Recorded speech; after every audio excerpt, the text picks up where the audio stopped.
ትላንትና በነበረን ውይይት እንዳነሳውልህ አብይ አህመድ ሰባተኛው ምርጫ የሚለው የደም ድግስ ሊከናወን የሚችልበት እድል ፈጽሞ እንደሌለ ምክንያቶቹን በማስቀመጥ ጭምር ለመግለጽ ሞክሬያለሁ ለአድማጮች። አንደኛው ነገር አንድን ምርጫ የሚያደርጉት እንደው በቅንጦት ደረጃ የምናነሳቸውን ዓለም አቀፍ ስታንዳርዶችን ብቻ ሳይሆን የሰላምና የደህንነት ሁኔታ የሌለ መሆኑን፣ የህዝብ ተሳትፎ የሌለበት መሆኑን፣ በየትኛውም ዓለም ምርጫ ያለ ዜጎች ተሳትፎ ከነችግሩም ቢሆን ተደረገ ሊባል በማይችልበት ሁኔታ በአጠቃላይ ኢትዮጵያ ውስጥ አሁን እየተካሄደ ያለው ምርጫ በተለይ ደግሞ በአማራ ክልል ውስጥ ምርጫ እናደርጋለን ተብሎ የሚጠቀሰው ነገር ያለ ህዝብ ተሳትፎ ያለ ዜጎች ተሳትፎ ሊደረግ ይችላል የሚል በጣም በሚያሳፍር ሁኔታ ነው አቋም ተይዞ አገዛዙ እንቅስቃሴ ሲያደርግ የነበረው። ያ እንዳይሆን አስቀድሞ ድርጅታችን ከህዝብ ጋር በመምከር የያዘው አቋም ነበረ። ያንን አቋሙን መጋቢት 6 2018 ዓ.ም ይፋ ካደረገ ጊዜ ጀምሮ የተለያዩ ስራዎችን ስንሰራ ነው የቆየ ነው። ከነኚህም መካከል አንደኛው የህዝቡን ፍላጎት በአደባባይ ለዓለም ማሳየት ነበር። በዛ መሰረት ህዝቡ በአደባባዮችን ወጥቶ ምርጫ የሚያስደርግ ነባራዊ ሁኔታ የሌለ መሆኑን በይፋ ገልጿል።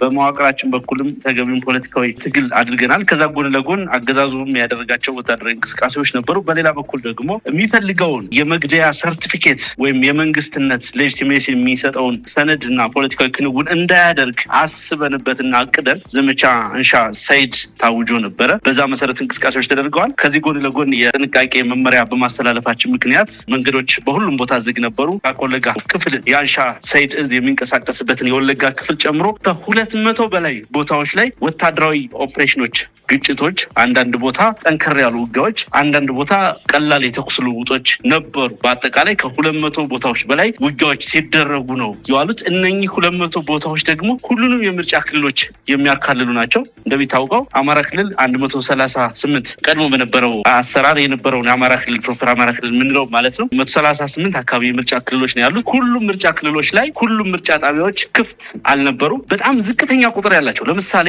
ደብረታቦርን ብታነሳ ደብረታቦር ካሉት በርካታ ምርጫ ጣቢያዎች ከ80 በላይ ምርጫ ጣቢያዎች ከአንደኛው ምርጫ ክልል ማለት ነው አንዷ ብቻ ነች አገዛዙ ፎቶ እንኳን ሊነሳበት የቻለውም የደፈረው። በሌሎቹ አካባቢዎች ምንም አይነት እንቅስቃሴ አልነበርም። አሁን ምርጫ ተደርጓል አልተደረገም ስለሚለው ጉዳይ አይደለም የምናወራው። ምርጫ ጣቢያ ብሎ ድንኳን የዘረጋባቸው ቢሮዎቹን፣ ድንኳን የዘረጋባቸው ተቋሞቹን ከአገዛዙ ሰራዊት ቁጥጥር ውጪ ማድረግ የቻልንበት ሁነት ነው የነበረው። ባህር ዳር በከፊል ዝግ ሆኖ ነው የዋለው። ባህር ዳር ላይ ድንኳን ተተክሎባቸው ፎቶግራፍ ሲነሱባቸው አሉት አባይ ማዶ የሚባለው በተለምዶ ቀበሌ 11 አካባቢ ነው። እዚህ ቦታ ላይ የክልሉ ፕሬዝዳንትና የአገሪቱ ምክትል ጠቅላይ ሚኒስትር ተገኝተው ምርጫ አደረግን ብለው በሚሉ ሰዓት 2 አኪንቺ ድሮኖች፣ 2 የዩናይትድ አረብ ኤምሬት ድሮኖች ሰማይ ላይ ነው የነበሩ። በድሮን ታጀበው ፎቶ ተነስተው የተወሰኑ እናቶችን አስከትለው ተመልሰዋል።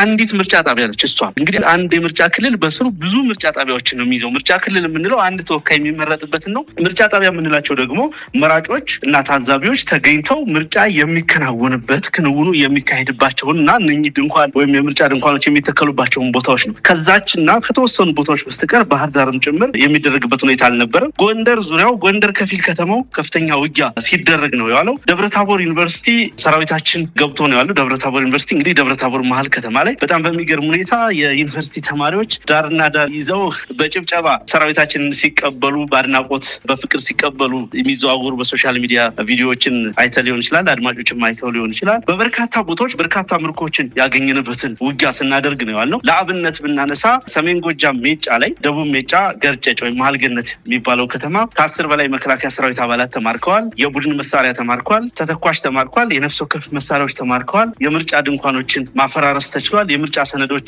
ማስወገድ ተችሏል። እዛ አካባቢ ምንም አይነት እንዲሁ አገዛዙ ምንም የማያደርግበት ሁኔታ ነው የነበረው። እንግዲህ ምርኮ ያለባቸውን ቦታዎች አለፍ አድርገን ብንጠቅስ አማኑኤል ላይ እንዲሁ በቴዎድሮስ እዝ ማለት ነው የ99ኛ ክፍለ ጦር የነፍስ ወከፍ መሳሪያዎችን ማርኳል። በሌላ በኩል ደብረ ማርቆስ ዙሪያ እንዲሁ የጁቤ ኮርክ አካባቢ አንድ የቡድን መሳሪያ ብሬን መሳሪያ እና ሌሎች የነፍስ ወከፍ መሳሪያዎች በምርኮ የተገኙበት ውጊያ ተደርጓል።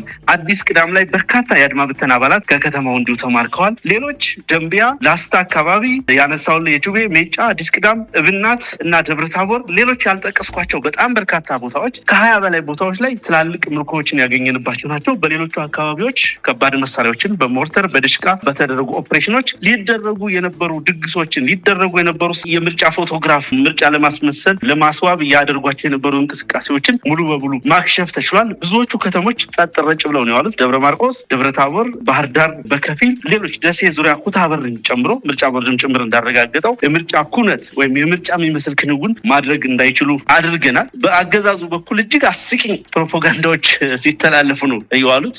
ሸዋ ሲያደብር ላይ አስከሬን አስቀምጠው ለምርጫ መጡ የሚል በጣም በእውነት በምን ያክል የሞራል ደረጃ ላይ እንዳሉ በሚያሳዝን ሁኔታ እነ ፋና እነ ኢቢሲ ሳይቀር ሲዘግቡ አይታል። እንግዲህ አስከሬን አስቀምጠው ልጃቸውን ሳይቀብሩ ወላጆችና ሀዘንተኞች መረጡን ብለው ምንድነው እየተደረገ የነበረው? ለቀብር የሄዱ የነበሩ ዜጎችን በማፈን ፎቶግራፍ እያነሱ በነጠላ ፊታቸውን ሸፍነው አይናቸውን ሸፍነው ይታያሉ። እንግዲህ እናቶች በዚህ ልክ ዜጎችን በማሳቀቅ በዚህ ልክ የስነ ልቦና ጫና በማድረስ ሽብር በመፍጠር ከኢትዮጵያዊ ጨዋነት ሞራል የዘቀጠ አካሄድ በመከተል ያን ሲያደርጉ ብሏል። ዳንኤል ክብረት ፖስት ባደረገው በሶሻል ሚዲያ ገጹ ላይ ከሆነ ደግሞ ሁለት እጅ የሌለው ግለሰብ በጥርሱ ወደ ምርጫ ኮረጆ እንዲያስገባ በማድረግ ያንን ደግሞ ሚዲያ ላይ በማውጣት ምን እንደምትላቸው ሁሉ ግራ የሚያጋቡ ሰዎች ናቸው እና በዛ ልክ ተመርጠናል ወይም ሌጂቲሜት ነን ለማለት ያላደረጉት ጥረት የለም። በነገራችን ላይ አንዱም አልተሳካም። ኩታብር ምርጫ ክልል ላይ የሶፊ ኢብራሂም ምርጫውን ተመርጫለሁ፣ አሸባሪዎች ታጣቂዎች ማደናቀፍ አትችሉም ብሎ ፖስት ባደረገ በደቂቃዎች ውስጥ የምርጫ ቦርድ ኃላፊዋ መጣ ኩታብር ላይ የጸጥታ ችግር ስለገጠመን ምርጫ ማድረግ አልቻልንም ነው ያለችውና ተመካክረው እንኳን መዋሸት ተመካክረው እንኳን ማጭበርበር ያልቻሉ ሰዎች ናቸው። በአጠቃላይ እንደ አማራ ፋኖ ብሔራዊ ንቅናቄ ፖሊስ ቢሮ ከደቂቃዎች በፊት ሂደቱን በፖሊስ ቢሮ ደረጃ ስንገመግም ነበር። ባደረግነው ግምገማ መሰረት አስቀድሞም በዚህ ምርጫ ላይ የያዝነው አቋም ትክክል መሆኑን የያዝነው አቋምም በትክክልም የህዝብን ፍላጎት የሚያሳይ መሆኑን በዛም መሰረት ህዝቡ ከፍተኛ መስዋዕትነትም ከፍሎ ሰራዊታችንን በከፍተኛ ዲስፕሊን ባደረገው ተጋድሎና በወሰዳቸው እርምጃዎች መሰረት አማራ ክልል ላይ ምርጫ የሚባለው ጉዳይ እንዳይከናወን ማድረጋችንና ይህንን በስኬት ማጠናቀቃችንን ገምግመናል። መሳይ እንግዲህ አርበኛ አስረስ ማረዳምጤ እንዳልከው ፕሮፓጋንዳው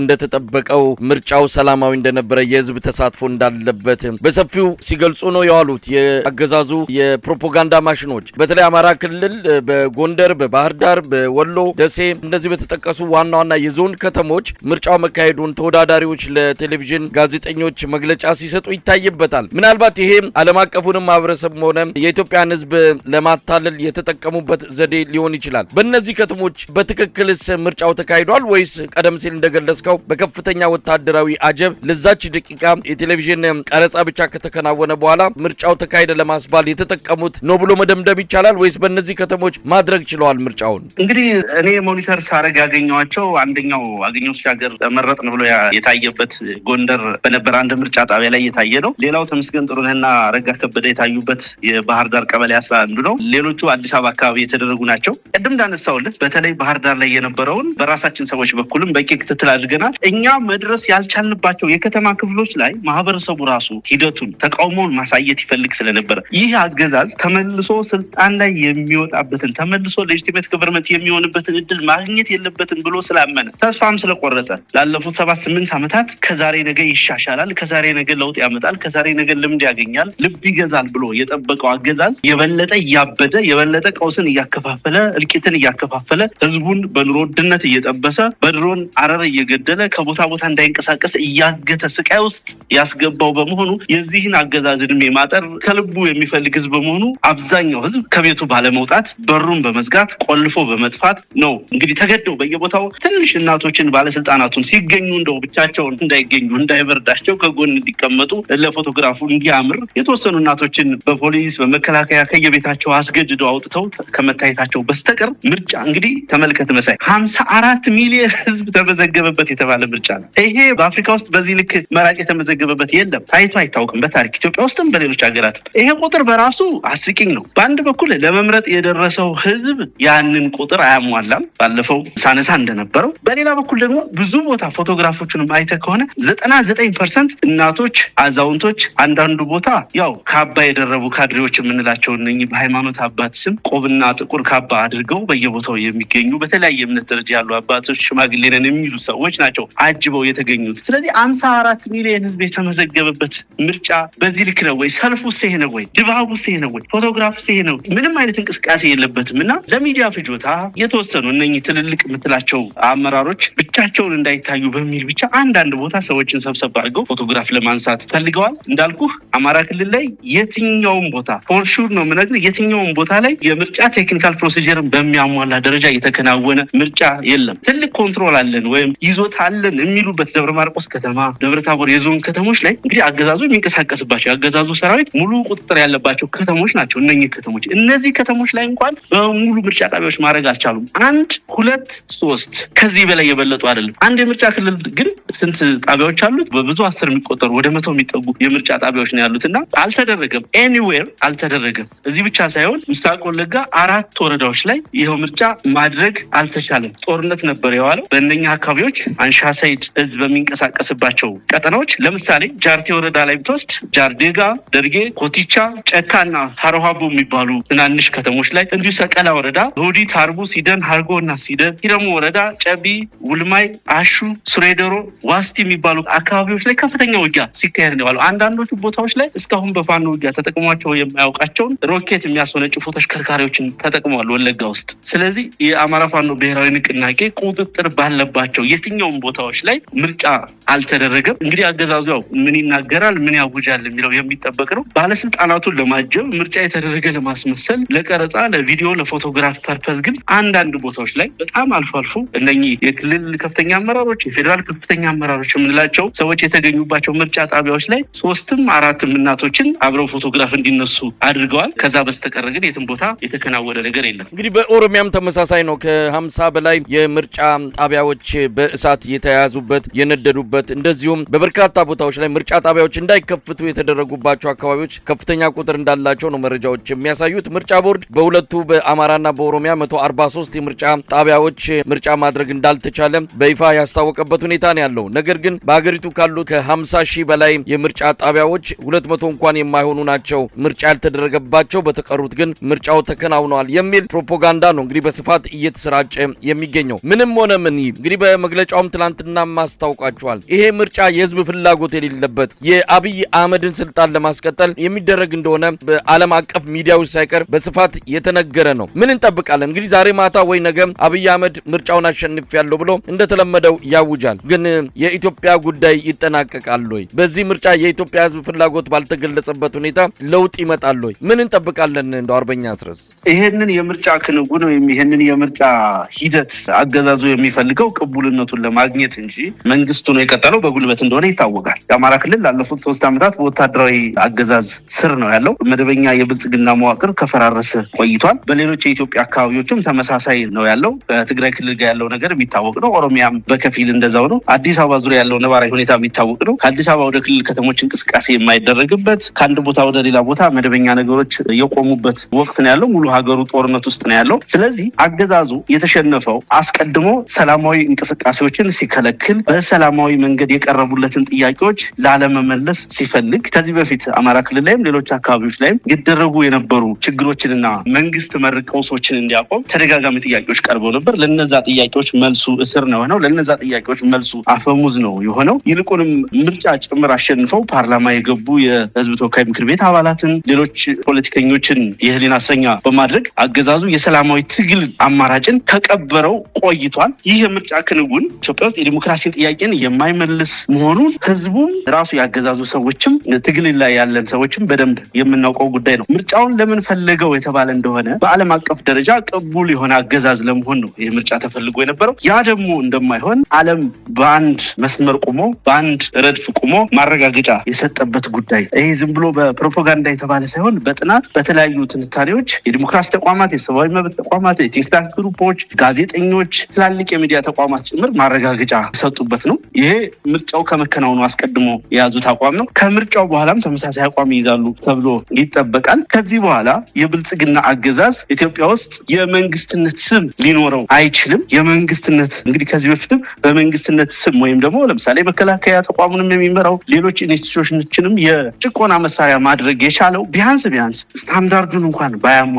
ምርጫ አድርጓል፣ መንግስት ሆኗል በሚል ዓለም አቀፋዊ እውቅና ነበረ። ከዚህ በኋላ ያ እውቅናው የለም። አንድ አገዛዝ ወይም አንድ መንግስት በተቀመጠለት መደበኛ ጊዜ ውስጥ ምርጫ ማድረግ ካልቻለ ተከትሎ የሚመጣው ነገር ኮንስቲቱሽናል ክራይሲስ ወይም ቀውስ ነው የምትለው። ህገ መንግስታዊ ቀውስ ማለት በህገ መንግስቱ መሰረት አሁን ስራ ላይ ባለው ህገ መንግስት መሰረት የተቀመጠውን ቅድመ ሁኔታ አለማሟላትን የሚመለከት ነው። ከዛ ቀጥሎ ሊመጣ የሚችለው ነገር ሌሎች የፖለቲካ ኃይሎች አንድ ኢሌጂቲሜት የሆነ ቡድን እንደ መንግስት አክት ሊያደርግ ስለማይችል መንግስት አለመኖሩን አገዛዝ አለመኖሩ ታውቆ ከዚህ በኋላ ሁሉም የኢትዮጵያ የፖለቲካ ኃይሎች በጋራ የሚያካሂዱት ብሔራዊ ንግግር፣ ብሔራዊ ውይይት ነው ሊኖር የሚገባው። ያንን ተከትሎ የሽግግር መንግስት ወይም የባላደራ መንግስት ወይም ሌላ ጊዜውና ዘመኑ የሚፈቅደውን ፕላትፎርም ማዘጋጀት ያስፈልጋል። ህዝቡ ከዚህ ክንውን በኋላ ከዚህ ሂደት በኋላ የብልጽግና አገዛዝ መንግስት እንዳልሆነ አውቆ ራሱን ለተጨማሪ ትግል ማዘጋጀት አለበት። የዚህ ምርጫ አለመከናወን የሁሉ ነገር መጨረሻ ሊሆን አይችልም። የሁሉ ነገር መጨረሻ ሊሆን የሚችለው አገዛዙን 100% ማስወገድ ከተቻለ ብቻ ነው። አገዛዙ ታክስ ከሰበሰበ፣ ግብር ከሰበሰበ፣ በኢትዮጵያ ሪሶርስ ላይ ካዘዘ፣ በሰው ኃይል ላይ ካዘዘ፣ መከላከያውን ማዘዝ ከቻለ፣ የኢትዮጵያን ተቋማት መምራት ከቻለ፣ ማዘዝ ከቻለ፣ መጠቀም ከቻለ፣ ብድሮችን ከዓለም አቀፍ ተቋማት ማግኘት ከቻለ፣ ዲፕሎማሲያዊ ግንኙነቱ የሚቀጥል ከሆነ ጨፍጫፊነቱ፣ አምባገነንነቱ እንደተጠበቀ ሆኖ ጉልበቱ እንዳለ እንደተሸከመ አሁንም ህዝብ መጨፍጨፉን ይቀጥልበታል ማለት ነው። ቁልፉ ነገር ይህንን እድል እንዳያገኝ በአንድነት መነሳት ያስፈልጋል። ይሄ ትልቁ ፌዝ፣ የመጀመሪያው ፌዝ በምርጫ ስም መንግስት ነኝ ብሎ እንዳይቀጥል ይሄንን በር ዘግተናል። የምርጫ ካባ፣ የተመራጭነት ካባ፣ የመንግስትነት ካባ ሊለብስ የነበረውን አገዛዝ ሞገሱን ገፈነዋል። እቅዱን አክሽፈነዋል። ከህዝብ ጋር በመሆን በህዝባችንና በሰራዊታችን መስዋዕትነት ይህንን ፌዝ በድል አጠናቀናል። ይሄንኛውን የትግል ደረጃ፣ ቀጣዩ የትግል ደረጃ ደግሞ አገዛዙ ሙሉ በሙሉ ማስወገድ ነው። ከዚህ ከፍ ያለ መስዋዕትነት፣ ከዚህ ከፍ ያለ ቁርጠኝነት፣ ከዚህ ከፍ ያለ መደራጀት፣ ከዚህ ከፍ ያለ መተባበር የሚፈልግ የትግል ደረጃ ቀጥሎ የሚመጣ ነው የሚሆነው። በዛ ልክ ራሳችንን ለዛ ዝግጁ አድርገን የአማራ ፋኖ ብሔራዊ ንቅናቄ ከፍተኛ አመራር ተገቢውን ሊደርሽፕ በጉዳዩ ላይ እየሰጠ የሚቀጥል ነው የሚሆነው። በነገራችን ላይ ኦፕሬሽኖቻችን ለዛሬ ብቻ ታስበው የታቀዱ አይደለም። ቀጣይነት የሚኖራቸው ዘመቻዎች እና በትብብር የሚደረጉ እንቅስቃሴዎች ተጠናክረው ይቀጥላሉ። በዚህ አጋጣሚ በህዝቡም በወጣቱም በሌላውም አካባቢ ከፍተኛ የሆነ ሞራልና መነቃቃት ፈጥሯል። ዛሬ ለምሳሌ ብዙ ቦታዎች ላይ በከተሞች የሚኖረው ህዝብ ለምንድነው ኦፕሬሽን የማይደረግ? እንዴት ከዚህ በኋላ ይህን ያክል መስዋዕትነት ተከፍሎ እንደዚህ እየጨፈጨፈን በራሳችን ሀብት በራሳችን ገንዘብ በራሳችን ስም መንግስት የሆነ አካል ወራሪ ሰራዊት አሰማርቶ እየደፈረን እየዘረፈን እየጨፈጨፈን እየገደልን ከልማት ነጥሎ ሰርተን እንዳንበላ ተንቀሳቅሰን እንዳንኖር አድርጎ በእገታ ውስጥ ያስቀመጠን ኃይል ተመርጫለሁ መንግስት ነኝ እንዲል እንዴት ይፈቀድለታል የሚል በቁጭት ተከታታይ የሆኑ ጥሪዎች ይደርሱን ነበር ከተለያዩ ቦታዎች። ለሰራዊታችን በሚደርሰው ጥሪ መሰረት መረጃም ይመጣ ነበር። ያንን ተከትሎ ነው ብዙ ቦታዎች ላይ ኦፕሬሽኖችን ማድረግ የተቻለው። ይህንን እልህና ቁጭት ወደ ጉልበት ቀይረን ለህዝባችን ዘላቂ ሰላምና ዘላለማዊ እረፍት የምናገኝበትን እድል ለመፍጠር ይህንን አገዛዝ ማስወገድ ይገባናል። ለዛ ትብብር ያስፈልጋል። በዓለም ዙሪያ ያለ አማራ ሁሉ፣ በዓለም ዙሪያ ያለ ኢትዮጵያዊ ሁሉ የአማራን ህዝብ ህልውና፣ የኢትዮጵያን ዘላቂ ሰላም፣ አንድነት፣ ህልውና የሚፈልግ ሁሉ ለዚህ ትብብር ቀናይ ሆኖ መገኘት እንዳለበት አምናለሁ። ቀጣይ የምናደርጋቸው ተጋድሎዎች አጠቃላይ ውጤቱን የሚወስኑት ነው የሚሆነው። በጣም አመሰግናለሁ አርበኛ አስረስ ማረ ዳምጤ። እንግዲህ ሁኔታውን ተከታትለ ሌሎች አዳዲስ ነገሮች ካሉ ደግሞ ምናልባት ወደ ኋላ ላይ ልንገናኝ እንችላለን። ሌሎች የንቅናቄው አመራሮችም እንደዚሁ የሚሰጡትን መግለጫ እንጠብቃለን ማለት ነው። በጣም አመሰግናለሁ። መልካም ቀን። አመሰግናለሁ።